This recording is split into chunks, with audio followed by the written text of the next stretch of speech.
मी प्रतीक सूर्यवंशी, रावेर तहसील कार्यालय, जिल्हा जळगाव.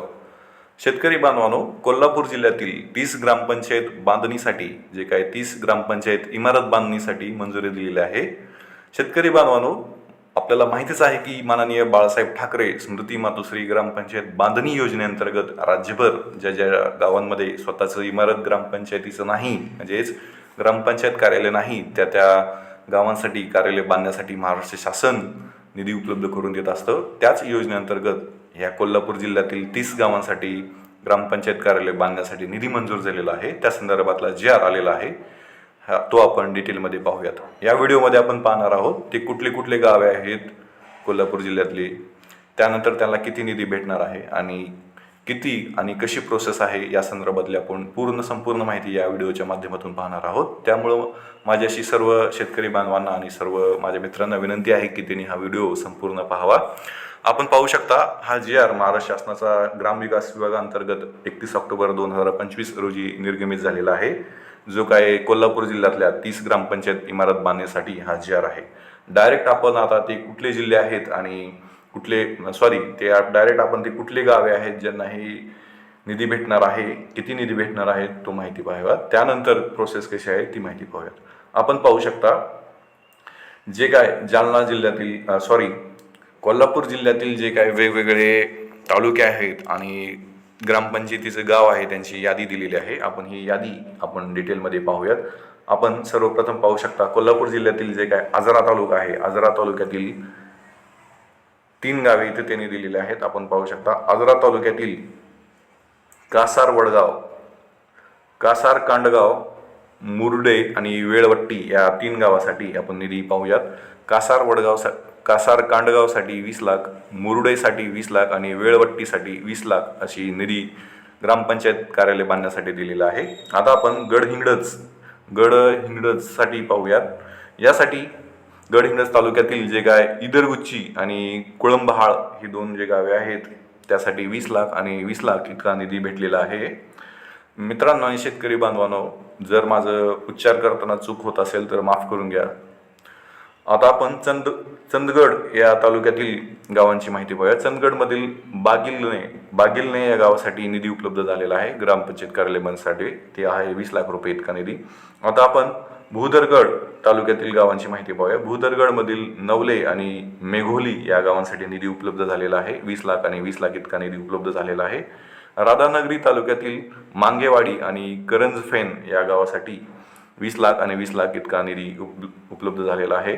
आता आपण करवीर या तालुक्यातील गावांची माहिती पाहूया. करवीर या गावातील ग्रामपंचायत बांधण्यासाठी त्या गावातील निधी उपलब्ध झालेला आहे. करवीरमधील जे काय निटवडे आणि हनुमंतवाडी या गावासाठी 20 लाख आणि निटवडेसाठी 20 लाख आणि हनुमंतवाडीसाठी 25 लाख इतका निधी उपलब्ध झालेला आहे.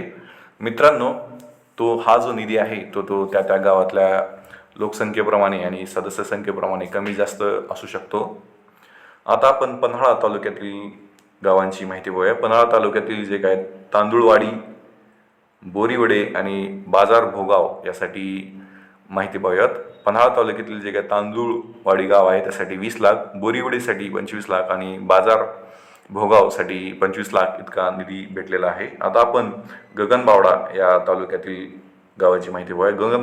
गगनबावडा या गावातील जे काही बावेली हे गाव आहे त्या बावेली गावासाठी 20 लाख इतका निधी उपलब्ध झालेला आहे. आता आपण शाहूवाडी या तालुक्यातील माहिती पाहूया. शाहूवाडी तालुक्यातील ही जी काही गावे आहेत, करंजफेनसाठी 25 लाख, माळापुडेसाठी 20 लाख, शित्तूर तर्फ मलकापूरसाठी 25 लाख आणि कापशी या गावासाठी 25 लाख रुपये हे ग्रामपंचायत कार्यालय बांधण्यासाठी भेटलेले आहेत. आता आपण हातकंगणे या तालुक्यातील गावांची माहिती पाहूयात. हातकंगणे या तालुक्यातील जे काही गावे आहेत आपण पाहू शकता, यांचं जे काही ग्रामपंचायत कार्यालय आहे ते बांधण्यासाठी निधी भेटलेला आहे. हातकंगणेसाठी अंबप या गावासाठी 25 लाख रुपये निधी, जुने पारगावसाठी 25 लाख, रुई या गावासाठी 25 लाख, येळगुडसाठी 25 लाख, आळतेसाठी 25 लाख, चंदूरसाठी 25 लाख, कबनूर या गावासाठी 25 लाख, कोरोचीसाठी 25 लाख, तारदाळसाठी 25 लाख आणि खोतवाडीसाठी 25 लाख. अशा प्रकारे जे काय कोल्हापूर जिल्ह्यातील विविध तालुके आहेत आणि त्या विविध तालुक्यातील जे काही विविध गावे आहेत, या गावातील ग्रामपंचायत कार्यालय बांधण्यासाठी हे जे काय 30 गावे आहेत, त्या 30 गावातील ग्रामपंचायत बांधण्यासाठी 680 लाख म्हणजेच जवळपास 6.80 कोटी इतका निधी या गावांना भेटलेला आहे. आता हे निधी कसा वापरायचा आणि किती दिवसामध्ये काम पूर्ण करायचं या संदर्भात माहिती पाहूयात.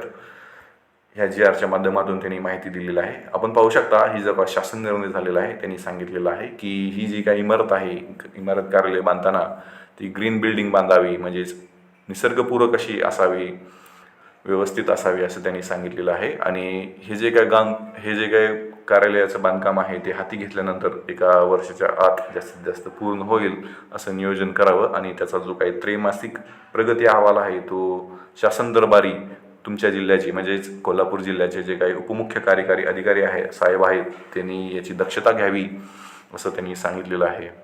आणि हे जी काय ग्रामपंचायत कार्यालय आहे ते बांधण्यासाठी ग्रामपंचायतीने स्वतःच्या कार्यालयाचे बांधकाम करायचे. प्रथम त्यांनी ग्रामसभेचा ठराव घ्यावा आणि ठराव संमत करून घ्यावा. जागा उपलब्ध नसेल ग्रामपंचायत बांधण्यासाठी तर जागा उपलब्ध करून घ्यावी आणि जिल्हा परिषदेची अंतिम मंजुरी घ्यावी असं त्यांनी सांगितलेलं आहे.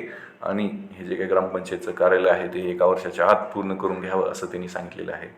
अशा प्रकारे आपण पाहिलं की ह्या कोल्हापूर जिल्ह्यातील जे काही 30 ग्रामपंचायतीचं मंजुरी भेटलेली आहे, किती निधी मंजुरी भेटलेला आहे, या संदर्भाची संपूर्ण माहिती आपण पाहिलेली आहेत. अशाच प्रकारच्या नवनवीन शासन निर्णय, नवनवीन शासनाचे GR, शासनाच्या योजना आणि सर्व अपडेट्स पाहण्यासाठी तुम्ही माझं चॅनल नक्कीच सबस्क्राईब करा अशी मी तुम्हा सर्व शेतकरी बांधवांना आणि सर्व माझ्या मित्रांना विनंती करतो. मित्रांनो आणि सर्व शेतकरी बांधवांनो, आपल्या कोल्हापूर जिल्ह्यातील या ग्रामस्थांना हा व्हिडिओ नक्कीच शेअर करा अशी मी तुम्हाला विनंती करतो. आपण आता इथेच थांबूयात. धन्यवाद. जय हिंद, जय महाराष्ट्र मित्रांनो आणि शेतकरी बांधवांनो.